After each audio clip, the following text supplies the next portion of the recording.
Sadhu, sadhu, sadhu. Okay, how's everyone doing after dinner? Be the last dinner for some time. And so this is our beginning. So that's exciting. We've developed a way to begin in Buddhist culture where we do a little bit of chanting, take the precepts, and this helps us to separate what we do here in our meditation retreat from the rest of the world outside. So we mark this moment of change. So often when you come along to a retreat or attend a day of practice or go to the temple or something, we don't fully appreciate this change that we're making. Maybe you notice things like when you go into a temple, you leave your shoes outside. We leave behind the dust of the world. We step up onto higher ground. We leave behind the mundane and move towards the spiritual. And in the same way, when we come on retreat, we mark this shift. And this is very useful. Firstly, this is a kind of training. It helps us to understand that there is this other aspect of ourself, of our life, that we value. And we show that we value it by doing things like leaving behind our shoes and stepping up. We show it by bowing to something that we respect, such as the Buddha Rupa, the statue of the Buddha, where we show our respect for the qualities of our teacher, the Buddha, the qualities of the Dhamma he's teaching, and pay respect to those enlightened beings, the Arya Sangha, the noble beings who have realized the Buddha's teachings for themselves. So we pay respect to these qualities of the Buddha, Dhamma and Sangha. Often we'll go for refuge to the Buddha, Dhamma and Sangha. This means we take refuge in the qualities that they represent. It doesn't mean that we're asking for protection from the Buddha or asking for lottery numbers or success in career or anything like that. We're simply paying respects to the qualities that these three jewels represent to our practice. And then we take the precepts. Usually on a retreat we'll take 8 precepts. Do you all know what those 8 precepts are? Or are there some people who are mystified by these words?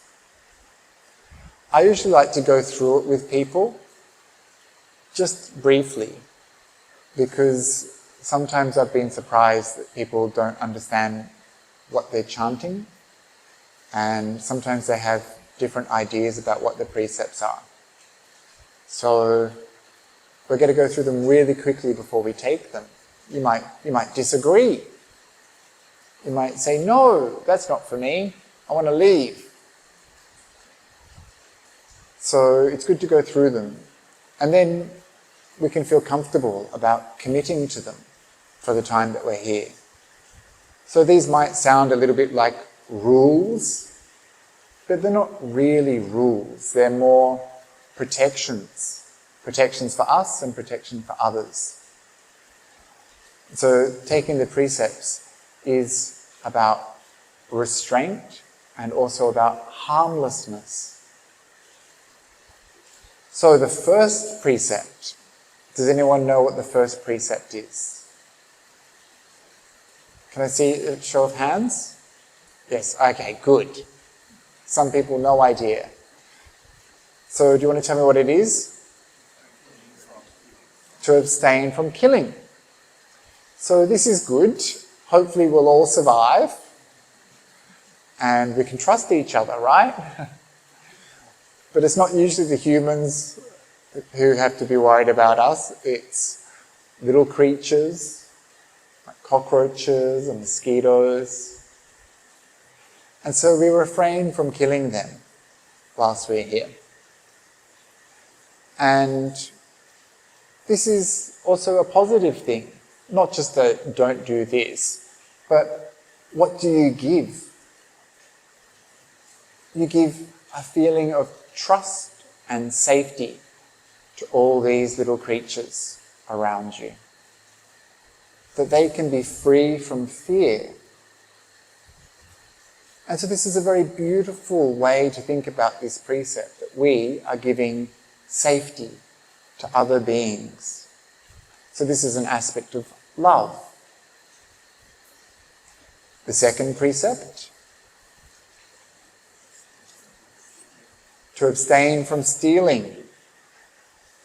So this is also good, right? No one's going to take our clothes or our phone or our glasses or anything like that.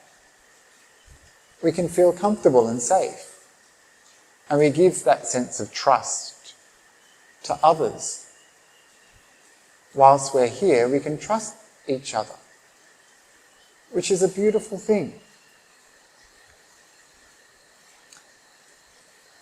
We work on our craving, our covetousness. We don't want what other people have. We practice contentment. The third precept, yes, to abstain from any kind of sexual activity while you're here. The fourth, very good, from lying or false speech.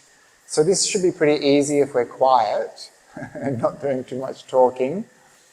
And in this way, we don't have the regret that comes from telling little fibs, and we practice right speech, truth.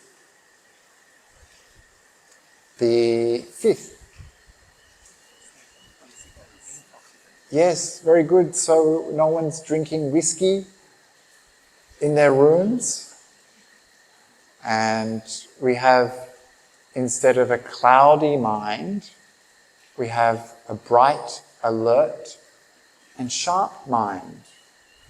Instead of wanting an escape from our suffering and wanting to escape ourselves, we confront what's going on in our mind. We confront our reality. We see it clearly. What about the sixth precept?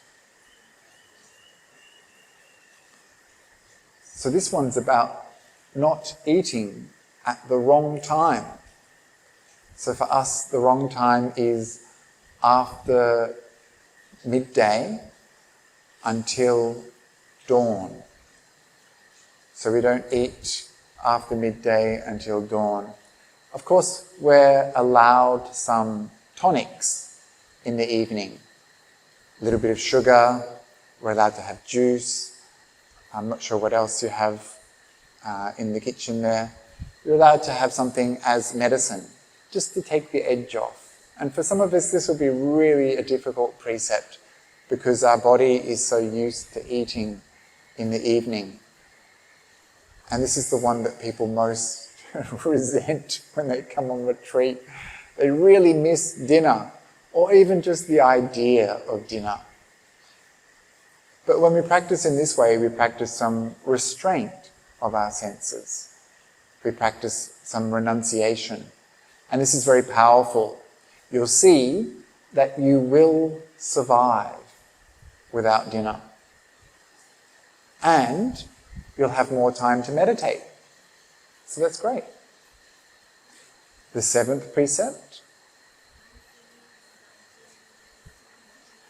Yes, abstaining from so many things, such as beautification, such as entertainments, like listening to music or dancing. So no Netflix while you're here, no YouTube, no Spotify. There's no need to impress anyone. You can let your hair down. You can wear whatever you want. No one cares. You can relax, which is good.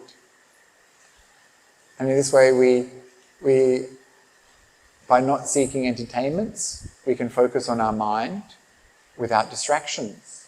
We can see what's going on without escaping to the pleasures of entertainment. And by not indulging in beautification, we are not trying to impress anyone. We're not trying to attract anyone. This is not the BSF dating retreat, thank goodness. We're just allowing for these parts of ourselves to recede into the background so that we can inquire more deeply into who we are. And the last precept, number 8,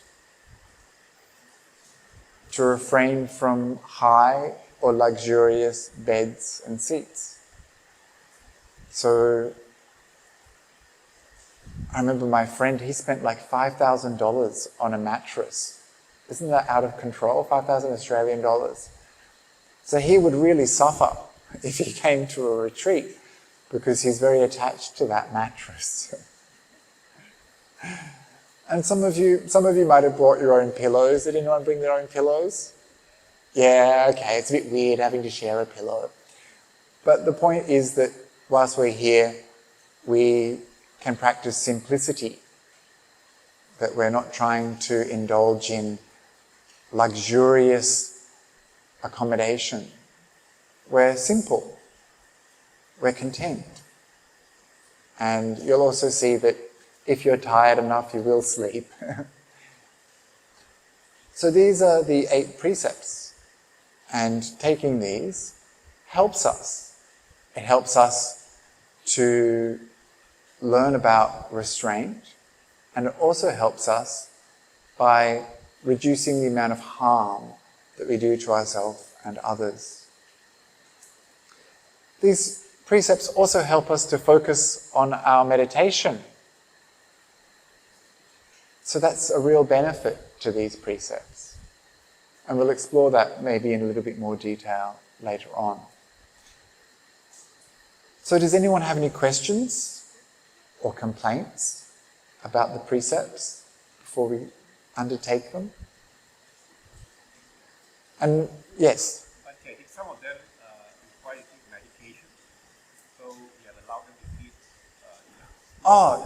Yes, this is really important. Thank you, Brother KC, for reminding us. Yeah, some people actually have medical conditions. So if you see someone having a bit of a nibble of something after midday, don't go up and harass them or anything. Don't say, you broke a precept. No, just understand that some people have medical conditions. Some people take medication and you can't take that medication on an empty stomach. What do you do if you break a precept? Beat them? No, you don't beat them. Thanks for the suggestion though. No, you are gentle with yourself and you express some regret to yourself. You might confess it to someone and then you just try really hard to not break it again. So it's not like commandments. You won't get struck by lightning. These are training rules. These are protections. And so we don't take them merely because of convention or because you're being forced to, but because you want to, because you have some wisdom, you understand that these are beneficial. So that's why we take the precepts. So usually we begin by reciting the Namo Tassa 3 times after me, and then we take the 3 refuges, and then we'll take the 8 precepts. So if you're not sure about the chanting,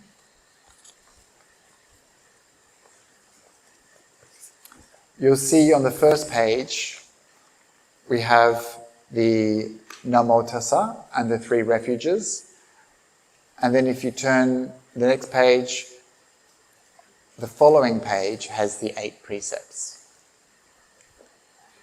And so usually we begin by bowing 3 times.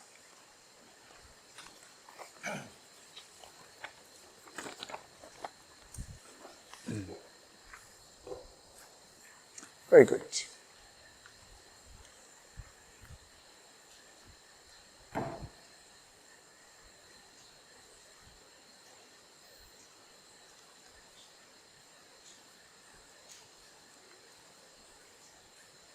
And so you can repeat after me.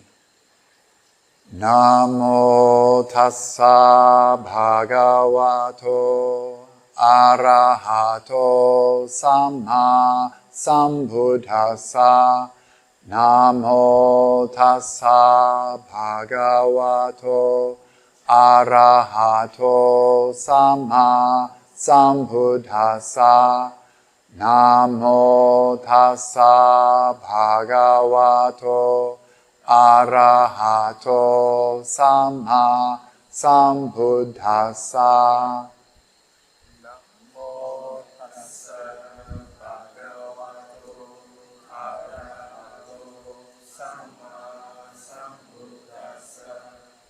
Namo tassa bhagavato arahato samma sambuddhassa.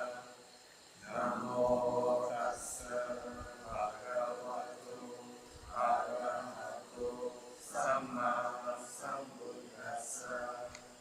Buddhaং saranang gacchāmi. Buddhaṃ saranam gacchāmi. Dhammang saranang gacchāmi. Dhammam saranam gacchāmi. Sanghang saranang gacchāmi. Sangham saranam gacchāmi. Dutiyampi buddhaṃ saranang gacchāmi. Dutiyampi buddhaṃ saranam gacchāmi. Dutiyampi dhammang saranang gacchāmi. Dutiyampi dhammam saranam gacchāmi. Dutiyampi sanghang saranang gacchāmi. Dutiyampi sangham saranam gacchāmi. Tatiyampi buddhaṃ saranang gacchāmi. Dutiyampi buddhaṃ saranam gacchāmi. Tatiyampi dhammang saranang gacchāmi. Dutiyampi dhammam saranam gacchāmi. Tatiyampi sanghang saranang gacchāmi.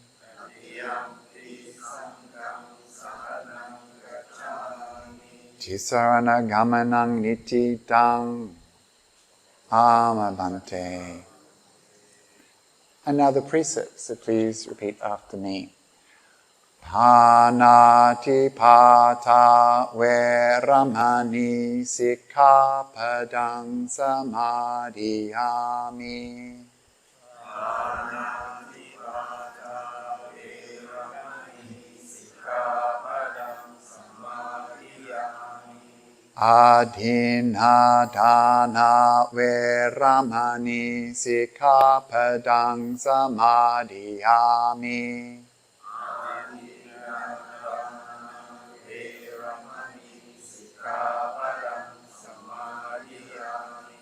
Abrahmacharya veramani sikkhapadang samadhiyami.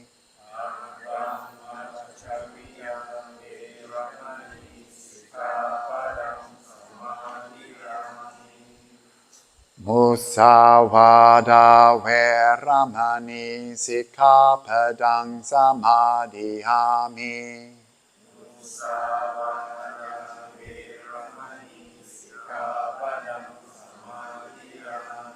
Sura meraya majjapamadatthana veramani sikkhapadang samadhiyami.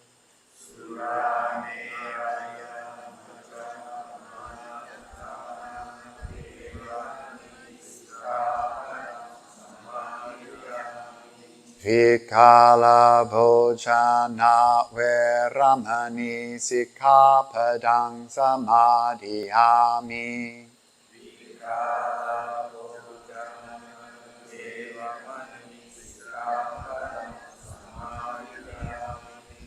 Nacha gita wadita visukadasana malaganda vilepana dharana mandana vibhusanatthana veramani sikkhapadang samadhiyami.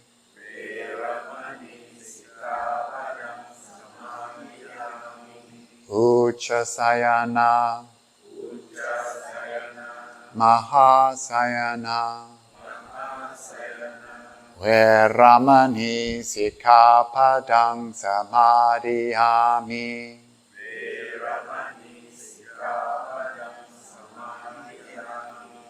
Imani atta sikkhapadani samadhiyami.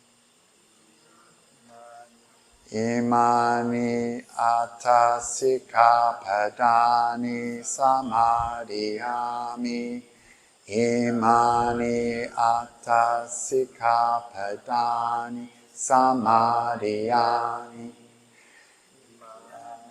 Very good, very good, that's very good. And now I give a short blessing. Imani atta sikkhapadani silena sugatim yanti. Silena bhoga sampada, silena nibbuttim yanti tasma silam visodaye. Sadhu, sadhu, sadhu. Very good. So try to keep these precepts throughout the retreat. And now that the ceremony is finished, we can really get into our meditation. So we're going to do maybe 40 minutes, yeah, lots of nods, of meditation.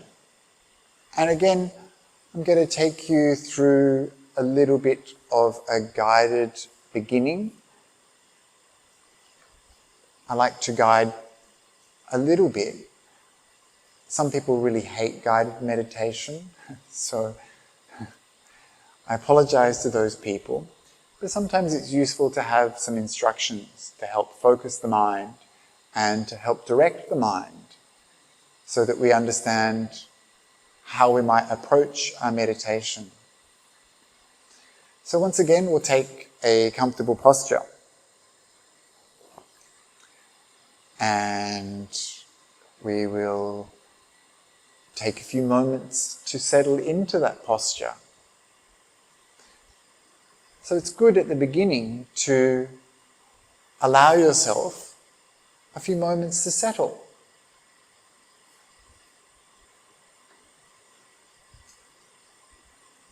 Find the most comfortable place your body can be.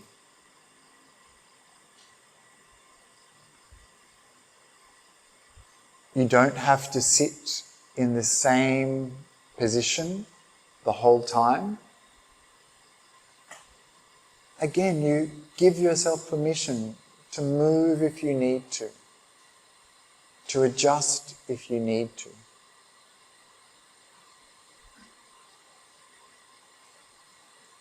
We want to be comfortable.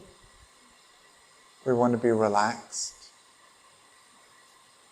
We want to be upright, but not uptight.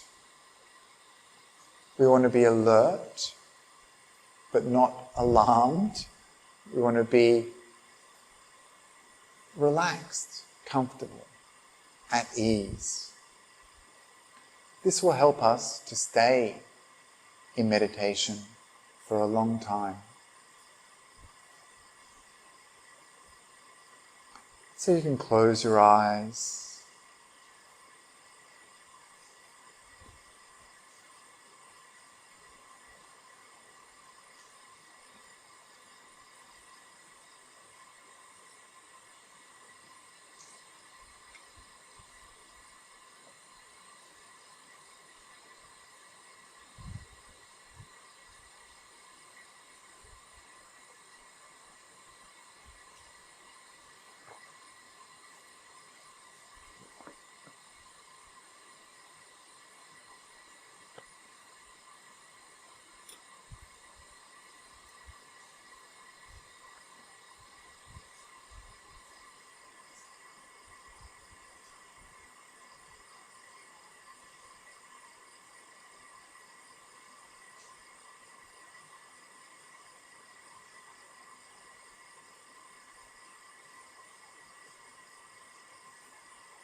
We begin by developing awareness, mindfulness.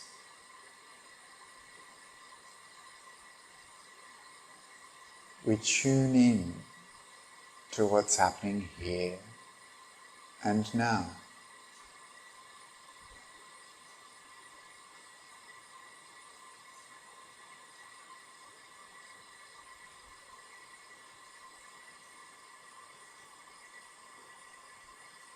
What's happening now?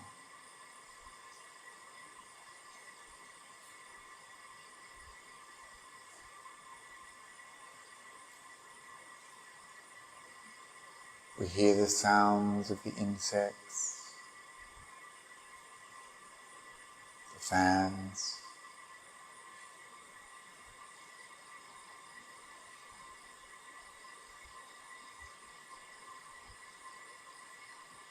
We're aware of this room,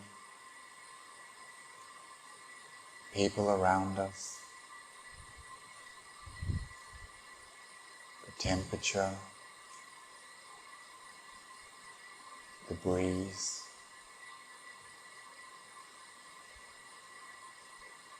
We're becoming mindful of here and now.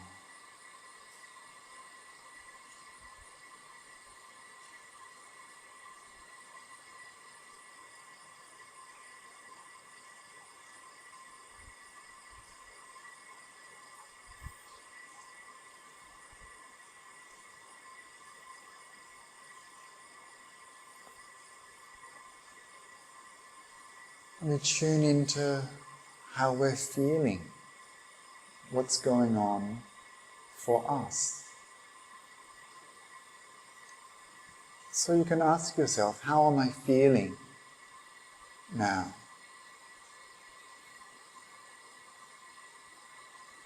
What's going on in your mind?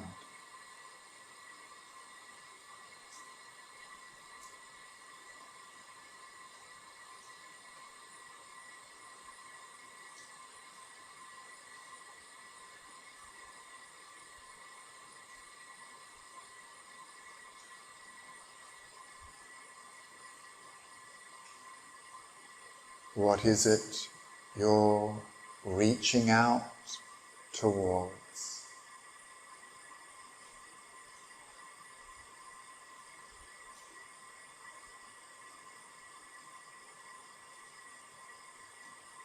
What is it you're holding on to?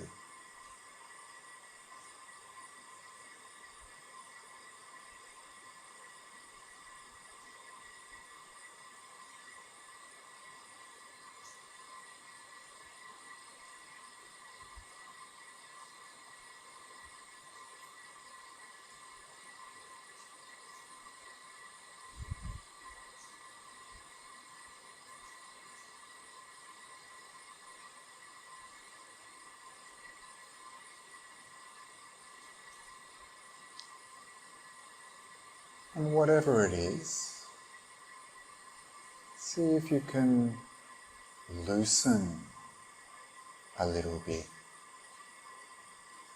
Loosen the grip.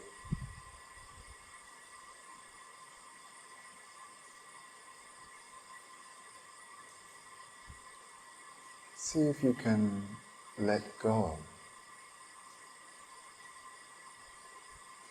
To not hold on. To not reach out.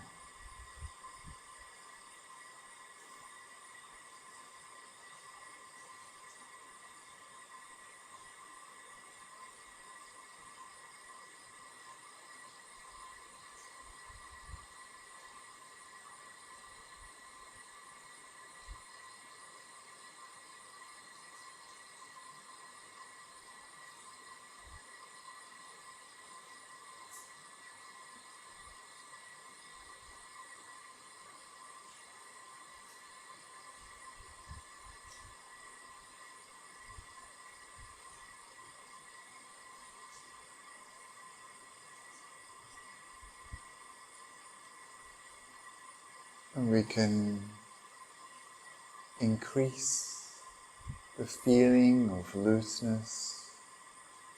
We can practice letting go. Using this very body. Again we relax. Again we soften. Each and every part of our body.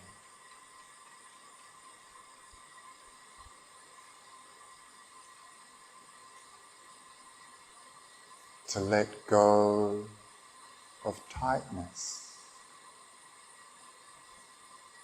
To let go of tension.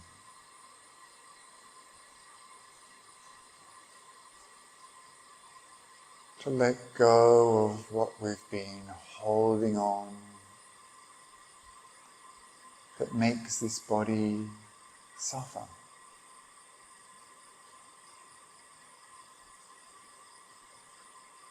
So just spend a few minutes relaxing, softening your body.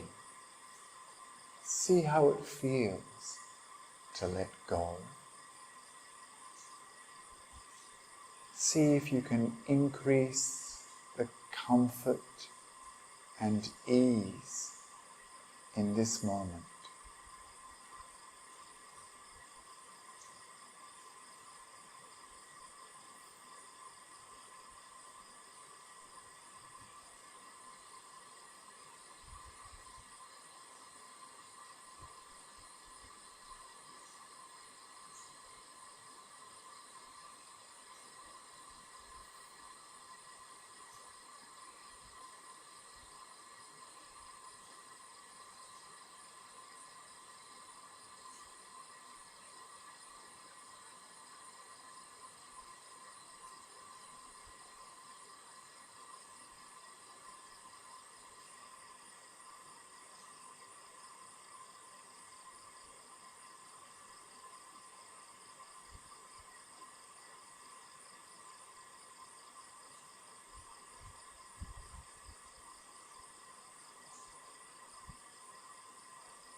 It feels so good to relax.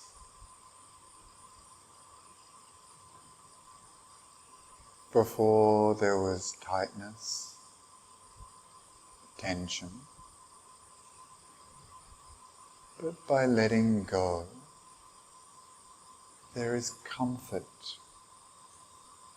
and ease in this body.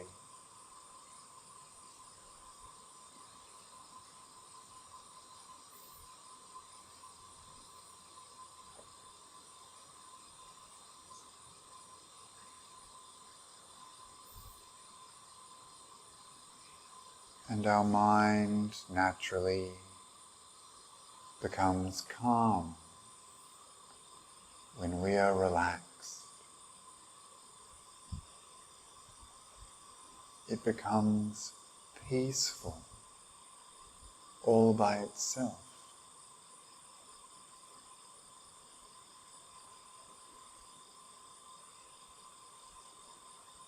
We can relax the mind just as we relax the body by not holding on,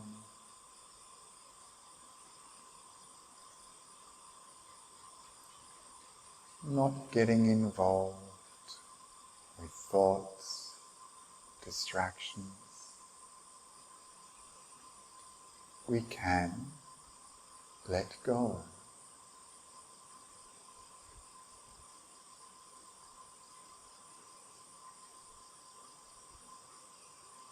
And by letting go, we increase the peace in our mind.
And when we're relaxed,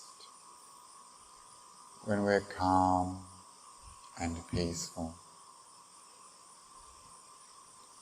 you'll see the breath naturally appears all by itself. Suddenly we're mindful that we're breathing in. We're mindful breathing out. It's easy to see each and every breath.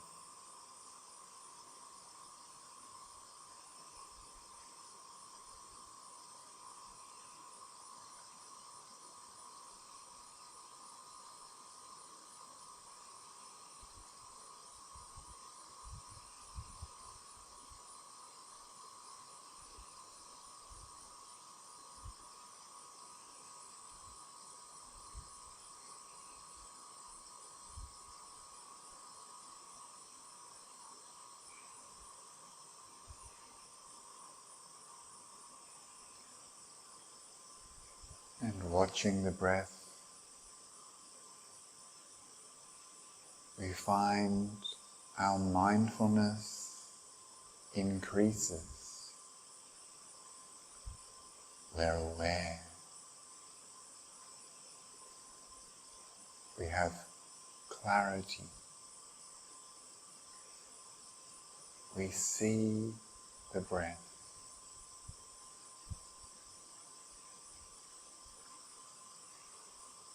And each breath coming in, each breath going out, soothes us,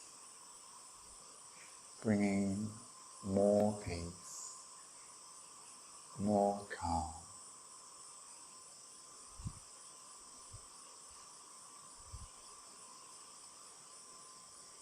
And so we go on, mindfully breathing,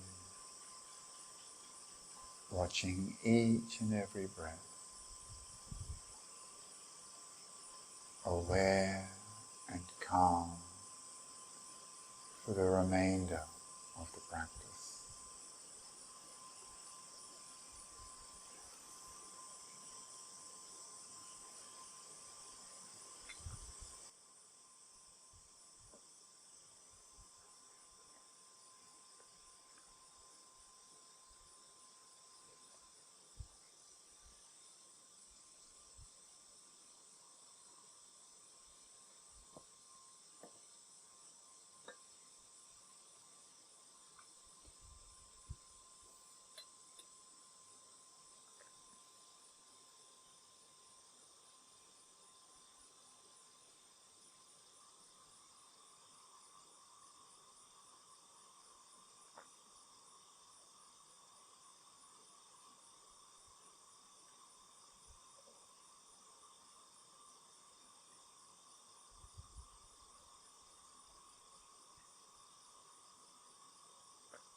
So still with your eyes closed,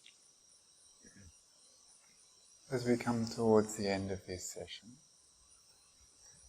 let's take a few moments to review what just happened.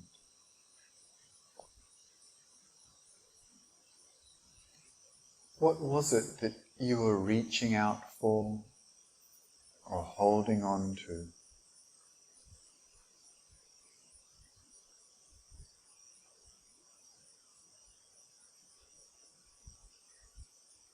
Were you able to let go?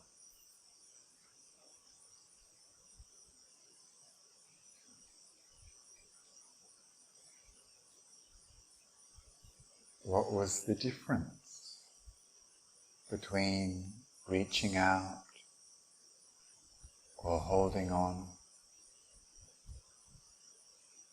and letting go?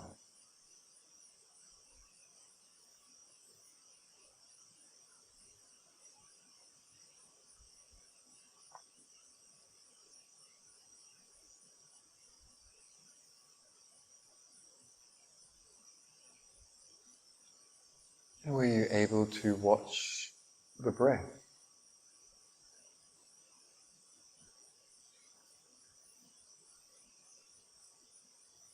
And how was it to watch the breath?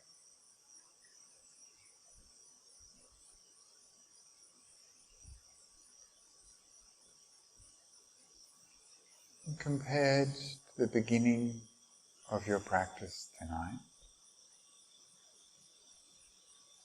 are you feeling more mindful? Are you feeling more calm? And if so, do you understand why?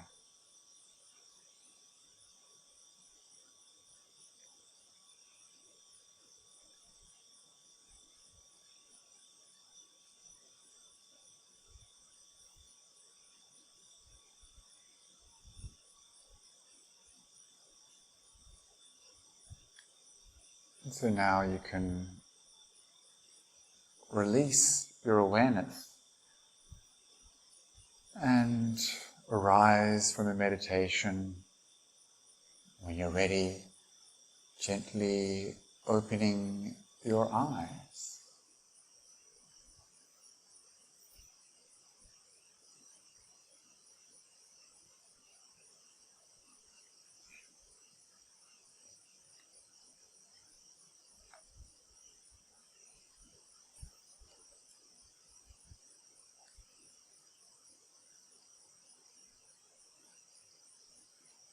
So this is the way we train our mind.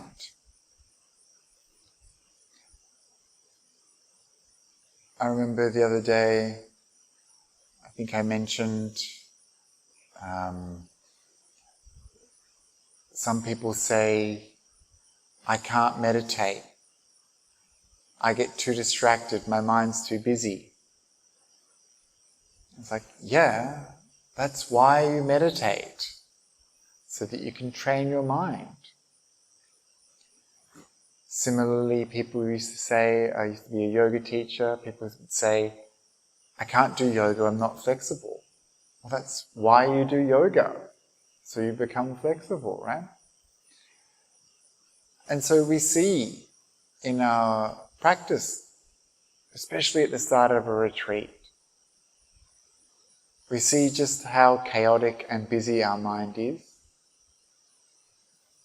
And as we go along, we start to see that it's possible for us to train the mind through meditation.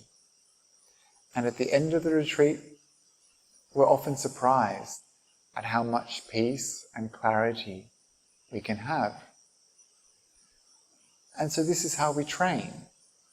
This is what it means to train the mind. So why don't you have a little stretch, a little move around, maybe stand up, shake yourself, and in a few moments I'll give a little talk to help us with our practice.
So, isn't it wonderful to be in the forest, right?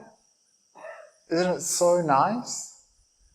I hadn't realised just how much I'd missed nature until I was brought up here by Terrence, and I'm so grateful, Terrence, for you organising this place, because it's so good to be in the forest. The Buddha encouraged us to go to the forest to practice.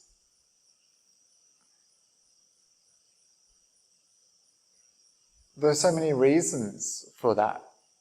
One is because it was removed from the usual busyness and activity of the town or the village, the city, and all of the distractions, pleasures and problems that come with being in a village, a town or a city.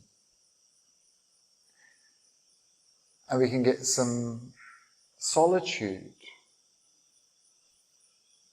We can feel like we're alone, not connected to a household or an occupation. We can get a sense of withdrawing. So this sense of solitude, seclusion and renunciation is really important for our practice. It helps us with our meditation. When we take away all the things we usually do, all of our busyness, our jobs, our responsibilities, our family, our partners, when we take all those things away, we can focus on this me. We can see what's happening. We can really inquire what's going on.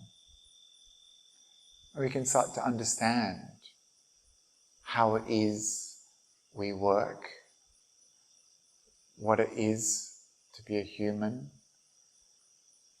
We can really start to see more clearly the truth of our existence. And being in nature is very instructive. Nature teaches us so many lessons. So you come to the forest and immediately you're taken by just how unfamiliar it is, how different it is to your life back home. Little things like, where is my water coming from? Where is my water going? What's my shelter going to be like? These things that we take for granted back home are difficult in the forest. We're closer to nature. We're closer to the animals, right? It's not so bad here, but many of the forest monasteries I stay in, there's no plumbing, there's no sewerage, there's no piped water, and in these places you have a sense that you are a bit of an alien, a bit of an outsider. You know, you feel like you've really given up some comforts going into the forest. There's no electricity, there's no security, there's no one protecting you from the koalas or the kangaroos. It's just you against nature. And so you feel like a bit of an outsider sometimes when you come to the forest, right? Maybe I don't belong here. You hear a snap of a twig. What's coming? You see a stick. Is that a snake? Something's crawling on your neck. What could it be? So we have perhaps some fear of the forest. And it's a deeply ingrained sense of fear that we have. And that's why getting away from our lovely homes and our soft pillows and our comfortable houses is a real sense of sacrifice, right? You're really renouncing, you're really letting go of something to be here, which is great. And we learn so many other lessons, like we look at the forest, we see the leaves all falling, and we understand impermanence. We see the trees that have grown large and fallen over and died. Or we see death. We see the ants eating what's left of a little bird. We see the squirrels hunting insects. We see so much that is usually hidden from us. And so this is why, again, it's useful to go to the forest, to really see where we're so much closer to nature. The clouds here seem so much closer, right? The storms, when they come, seems like there's not much separating us from the world outside, right? Just a little bit of mesh on the walls here. And so the Buddha encouraged people to go to the forest, and he was often inspired by the things that happen in the forest and would tell stories about the things he found in the forest. And one of those is the monkey. The monkey that this retreat is all about. I did ask, actually, are there any monkeys around this forest? And they said, yes, 4 different types of species. And I asked, are they going to make an appearance? No, not likely. And then there's some monkeys in this room, right? Did you experience the monkey mind in your meditation? So the Buddha observed nature. He observed humans. And he used similes to help us understand complicated ideas. So this image that we have, that we're familiar with, of the monkey mind, comes from the Buddha talking about a monkey that reaches out, grabs on, swings, lets go, reaches out to the next branch, grabs on, lets go, already reaching out to the next branch. Does that sound familiar to any of the meditators here? Yeah? And the Buddha used this not just to talk about the experience of meditation, but to talk about the way we construct our sense of self, our mind, our consciousness. And not just in this life, but life after life after life. So we're always reaching out, holding on, and if we do let go, it's only so that we can reach out for something else to hold on to. And so this is the pattern of our mind. This is the conditioning of our mind. And so sometimes when you come to sit, it can be quite confronting. I shared a story the other day about meeting a young man in KL who was on a retreat with me, and we had an interview. And he said to me, Bhante, I don't know what's wrong.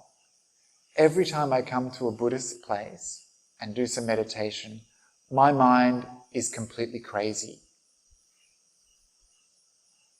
And he was really upset and worried about this. And he's like, elsewhere, my mind is fine. But when I come to a Buddhist place and do some meditation, my mind is crazy. And I was like, you know it's not the place, right? It's that you're actually looking at your mind for a change. The rest of the time he was busy distracting himself, busy doing stuff, planning, thinking, entertaining himself. And then to pause and sit and stay with a mind like that has been trained to be busy and active, that has been trained to want distractions, that has been trained to reach out, grab on, find something else to reach out and grab on. To sit with a mind like that is a bit of suffering, right? When we see just how uncontrolled our mind is, we start to appreciate just how much we're suffering. And for a lot of people, that's why they say, I can't meditate. That's what they mean. They've had a glimpse and they don't like what they see and they don't want any more of that. Thank you very much. And this is a real shame, because this is an opportunity for them not only to see what's going on, but to solve the problem of how they've been living, how they've been thinking, why they've been suffering.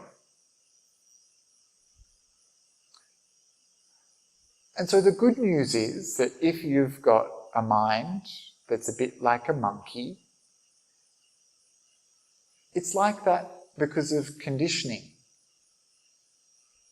It's like that because that's how we've been training that little monkey. We've been training it to reach out, to always want new things, exciting things, more distractions, more pleasures, more excitement, more activity. We've trained it over and over and over again, and we've kept on giving it bananas as a reward. Click here. A new page. Scroll down. How exciting. Something to click on there too. Or, open Netflix. Scroll, scroll, scroll. Yes, that one. And we feel like we get some happiness from doing these things.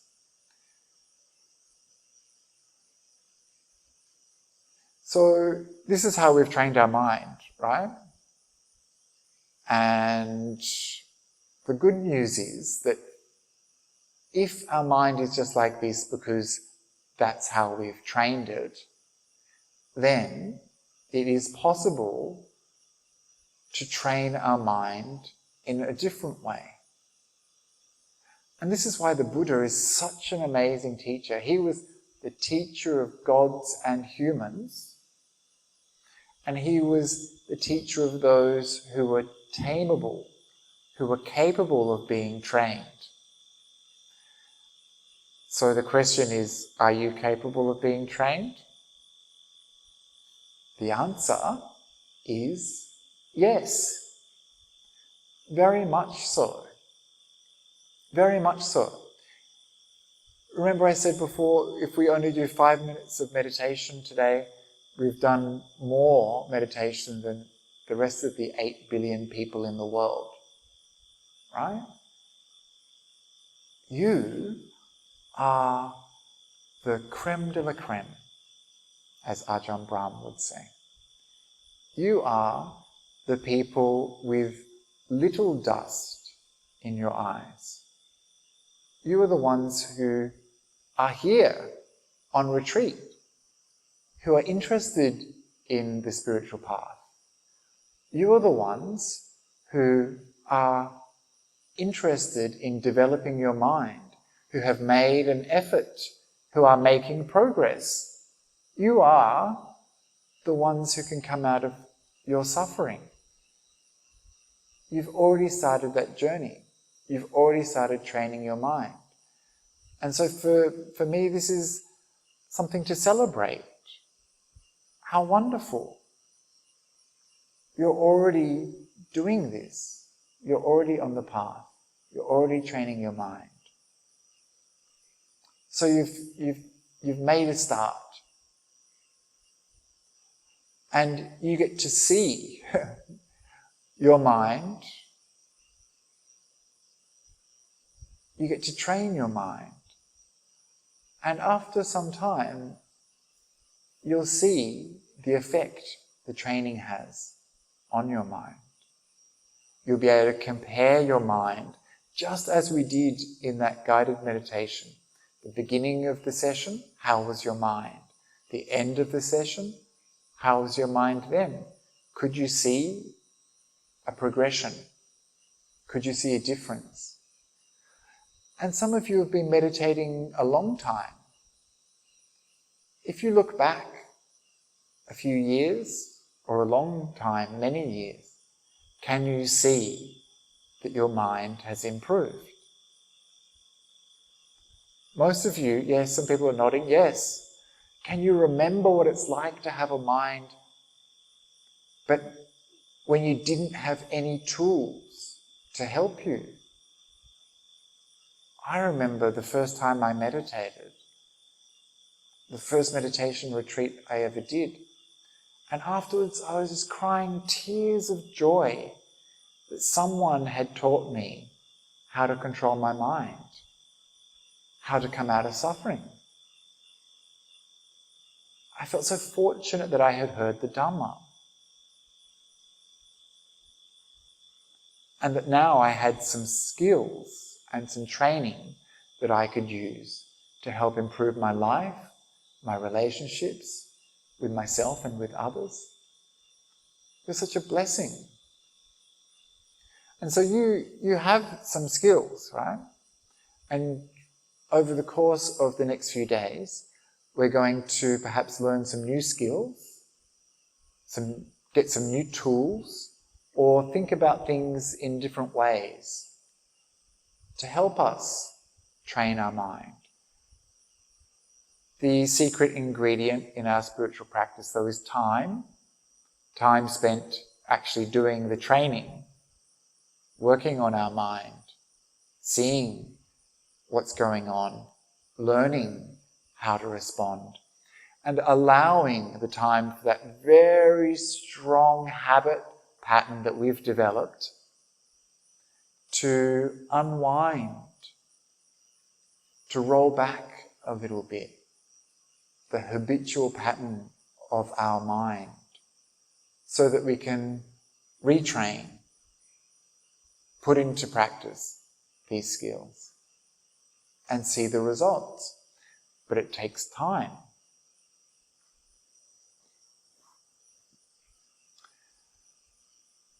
And so another thing that's going to help us is this practice of renunciation. So renunciation means voluntarily letting go of something. So this is what you've done. Again, you're doing really well, right? You've practiced renunciation. When we talk about renunciation or nekkhamma, we're actually talking about letting go of something in particular. We're letting go of sensual pleasures.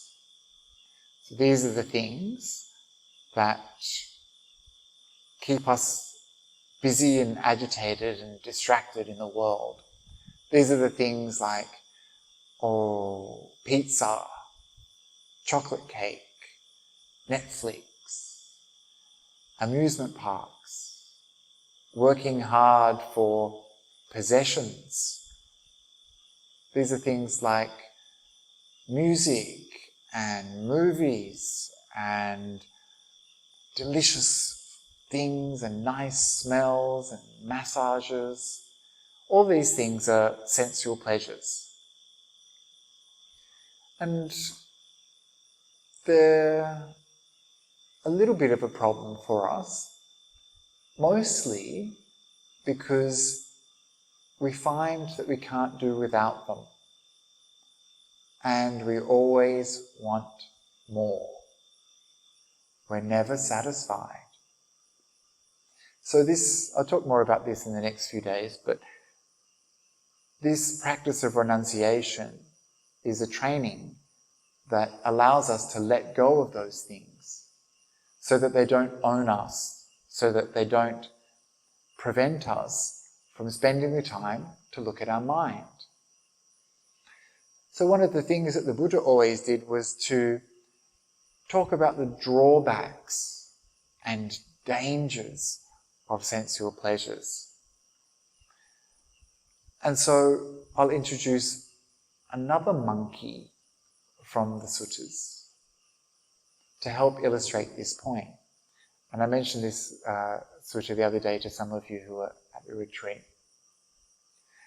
But it's a really powerful sutta that talks about a monkey who didn't stay in the monkey part of the forest. So around here, there's places where the monkeys go, where they're safe, where they're alone with their monkey friends. And then there's places where the monkeys might come into contact with humans. And then there's the village where the humans live, right? And so there's places in the forest where the monkeys might connect with humans from time to time. And that's outside of their safe territory. So, hunters go to that part of the forest and they set traps made from tar.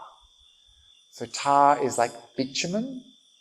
It's that kind of black, sticky stuff when it's warm and it sets and becomes hard.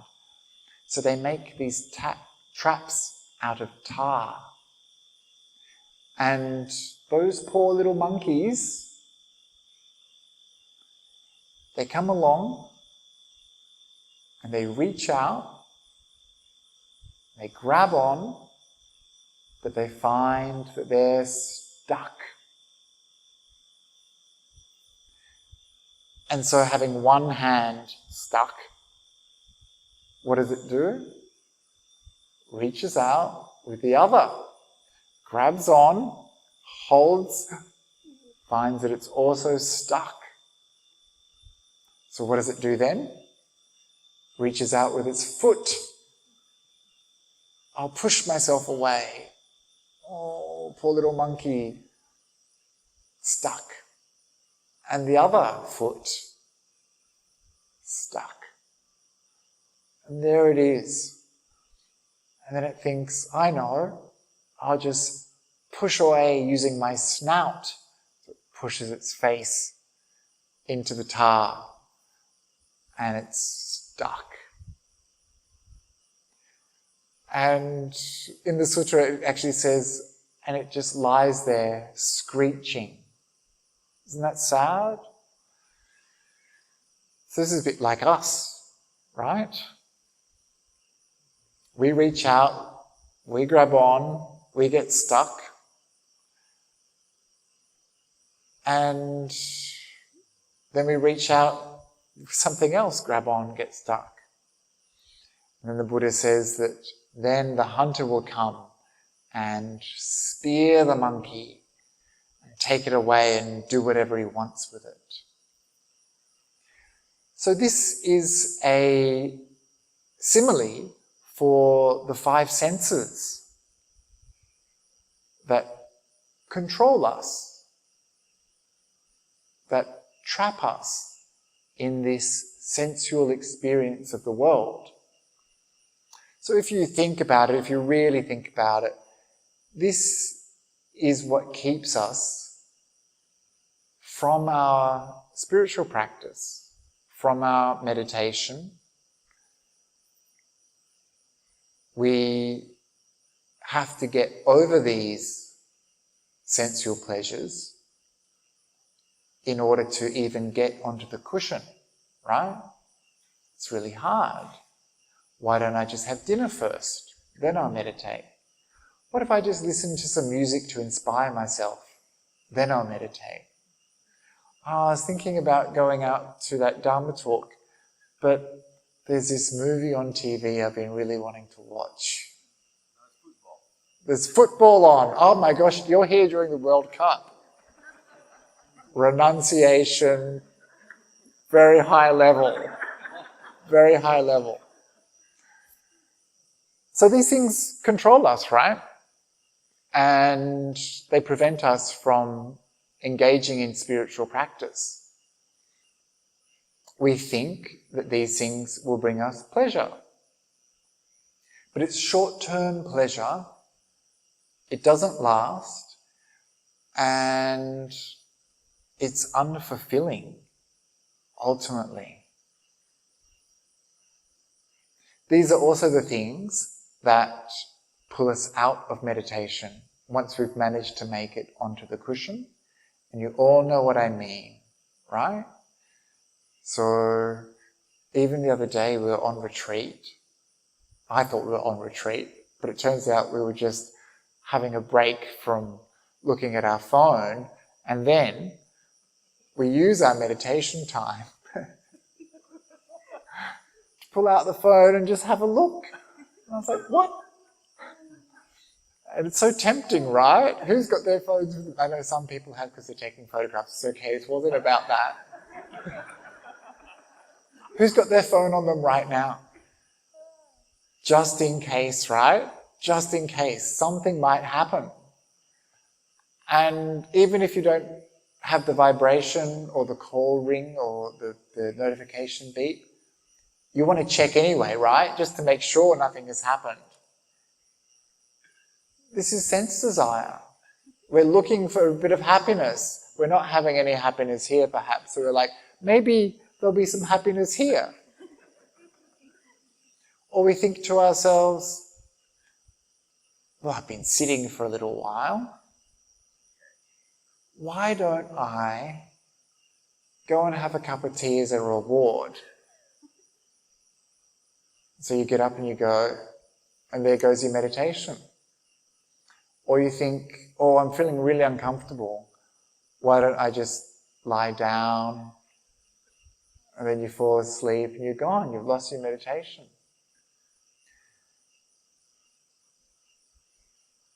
And so our desire for sensory experience takes us away from our meditation practice.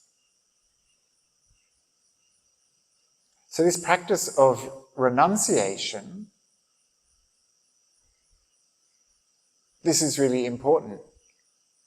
It shows that there's a different way for us to be.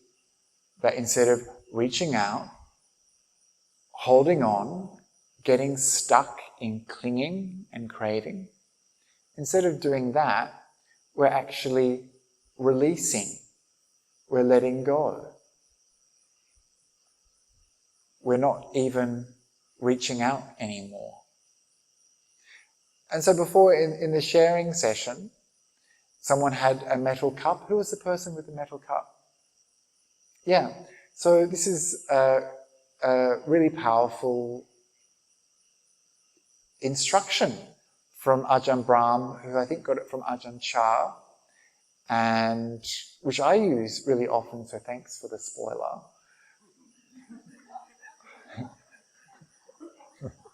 No, I'm just joking. But so we understood from the demonstration that it gets really heavy, right? And I've seen this all over the internet too, so a lot of people use this. It's so simple to understand, right? It's so simple. If you keep on holding this thing, it's going to get really heavy. Holding on to stuff is suffering. It's a burden. It's heavy, it's painful, it's annoying. And so the solution, just put it down, right? So simple. But have you noticed as soon as you do a little bit of letting go, you pick it back up again. You put it down, you pick it back up, and then you decide, actually, I want to keep on holding it, thank you. And so we see this is what happens in our mind. And when you become very used to meditating, you see this process occurring.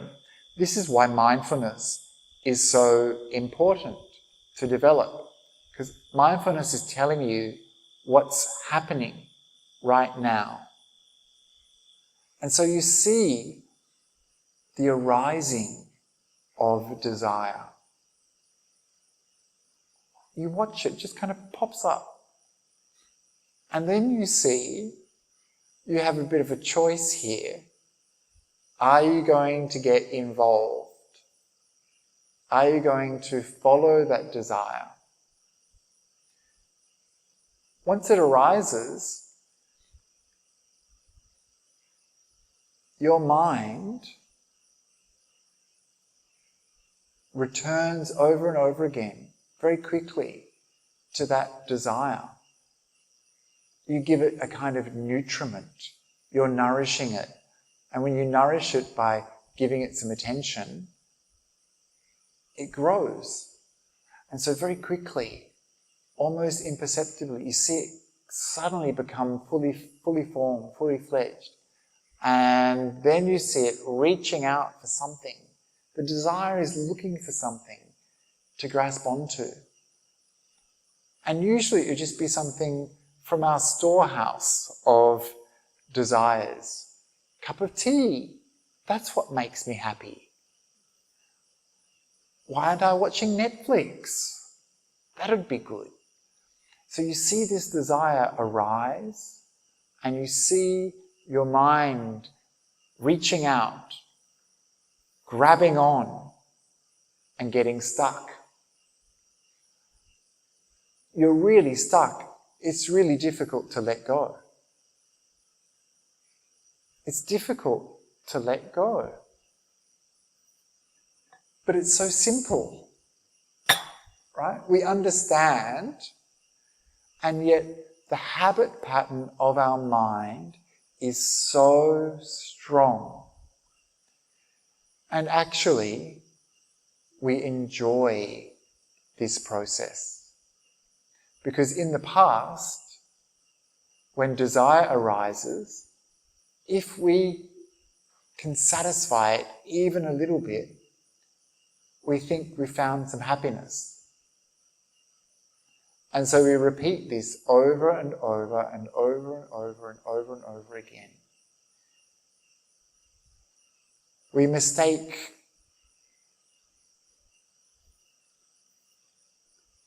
rubbish for gold. I mean, let's face it, most of our desires, most of our thoughts, most of the activity that happens in our meditation practice is pretty ordinary, right? Sometimes it might seem really important, the stuff that comes up, but most of the stuff is just like noise, right? We make it important. We give it more importance because it's me, mine, my desires, my things, my enjoyments. And so this process makes that desire seem really strong and solid, makes it seem like this is where we find our happiness. But we're just conditioning the mind, training the mind in this way too. So there's a domain where those monkeys should have stayed in the forest. They should have stayed in their territory. They made the mistake of coming into that territory where there's humans who hunt. That's how they got trapped. And so the Buddha said, similarly, we have the domain where we can get in trouble too, where Mara, the personification of evil or bad, unskillful action, where Mara will come and hunt us. And so our proper domain as meditators, the domain where we should stay, is, the Buddha said, the 4 foundations of mindfulness, the Satipatthana. You all should have heard of this. Most of you have been involved somehow with the Maha Satipatthana Society of Klang, or have heard teachings on Satipatthana. So this is where we bring mindfulness, where we grow mindfulness using 4 things. The body. We become aware of form and breathing and parts of the body. We observe the body. We use the body to bring mindfulness. We become mindful of what it means to have a body. We watch the breath. This is part of our domain, the place where we should be as meditators. We also develop mindfulness of feelings, pleasant, unpleasant, and neither pleasant nor unpleasant feelings. And so we see this too, even in our meditation practice, what feels good, what feels painful. Probably you've been sitting here a few hours now, you're starting to experience some unpleasant feelings, right? And we also develop mindfulness of the mind. We see what kind of quality our mind has. Is it small and cramped? Is it open, expansive? And we develop mindfulness of the dhammas, of phenomena.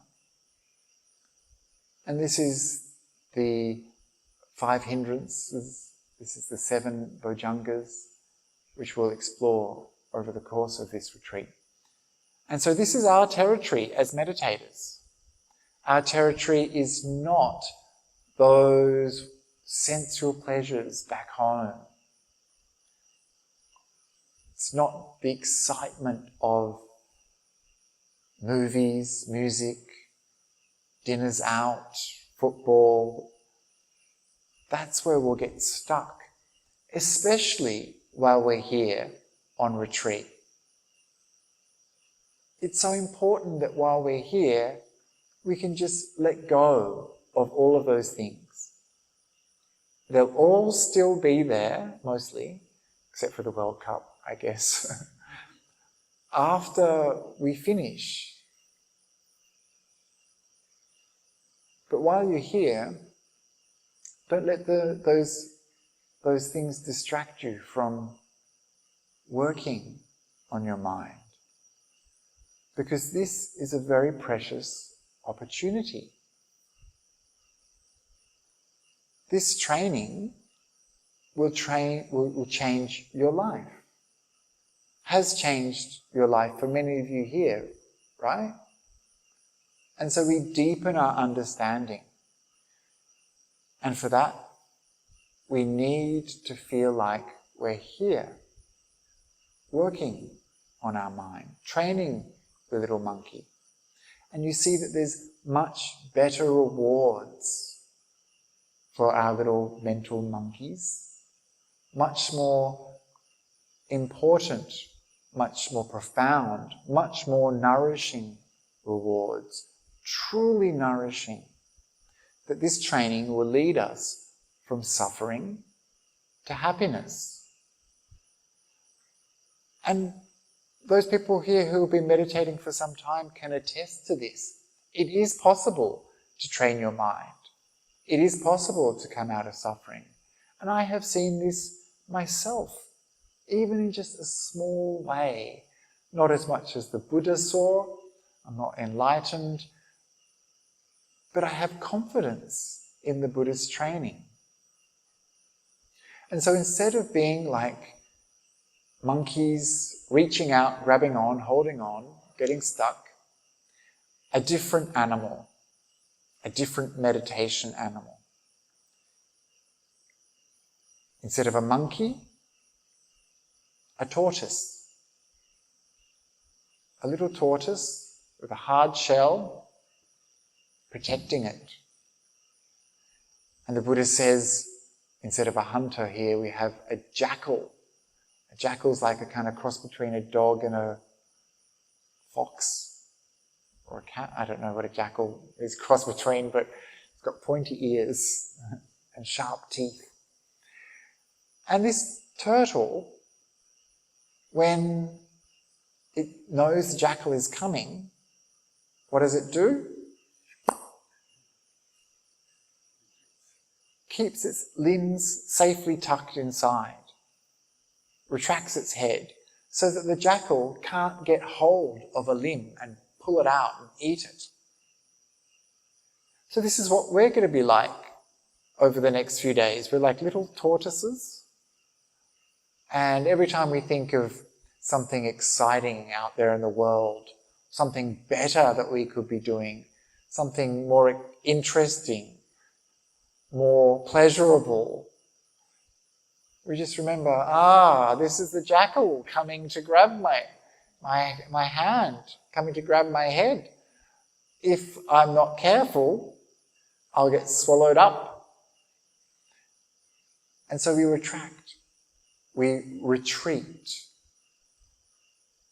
And this is the practice that you've begun here, and this is the practice that we'll be doing over the 5 days of this retreat. Practicing renunciation, training our mind, and coming out of suffering. So this is just a short little talk. We'll finish up here, and you're welcome to keep on meditating or go to bed, up to you. We do get up early on retreat. This is something else we've learnt perhaps from nature in the forest. Creatures get up early and it's nice and cool and it's quiet and it's easy to meditate. So if you can, wake up nice and early. If you can't, because you're really tired and stressed out by life and you've had enough and you just need a little bit more sleep, then it's okay. I know that you've come from really busy lives, and if you need a little bit of extra rest, it's okay. Otherwise, come for chanting at 6 o'clock if you can. And if you can't make it to meditation or chanting, then do try to make it to breakfast at least. Should be able to manage that, right? Yeah? I hope that I will see some of you here for a meditation from 5 and chanting from 6. And we'll have a whole day to work on our mind, to train the monkey. And I'm looking forward to being with you over the next 5 days. And once again, I'm really happy that you're here. So let's make the most of this opportunity. So we'll finish by paying respects to the Buddha, Dhamma and Sangha.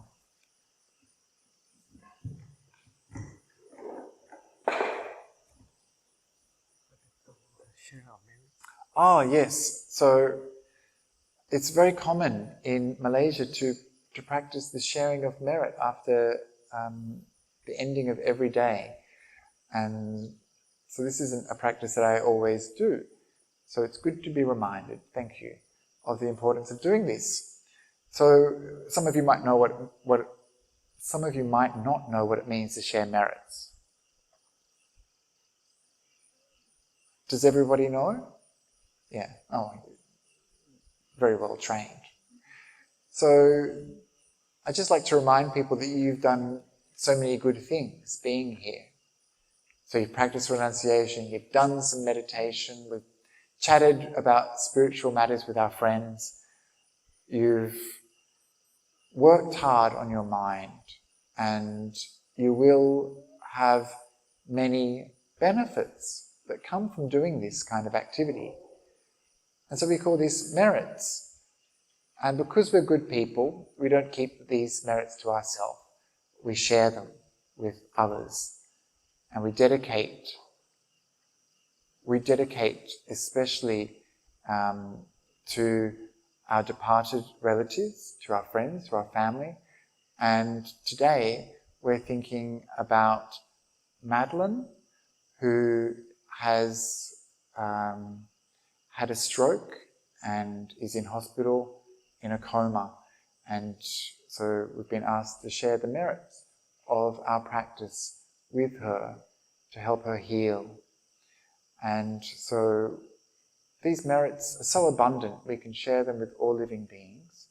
And so we do this by chanting together.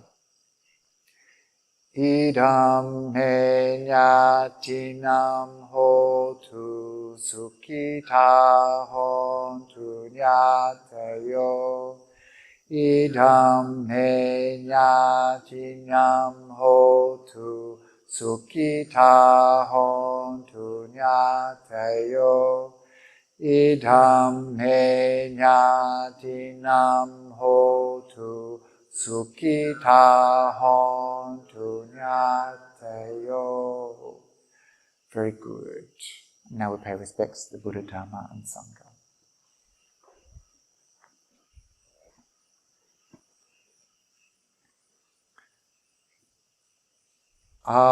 Araham Samma Sambuddho Bhagava Buddhang Bhagavantang Abhivademi Swakato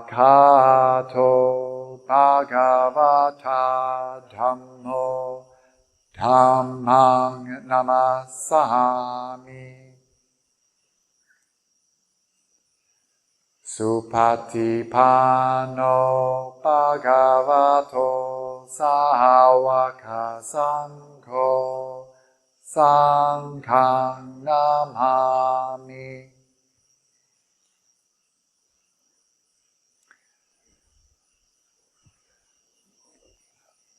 Very good. Sadhu, sadhu, sadhu.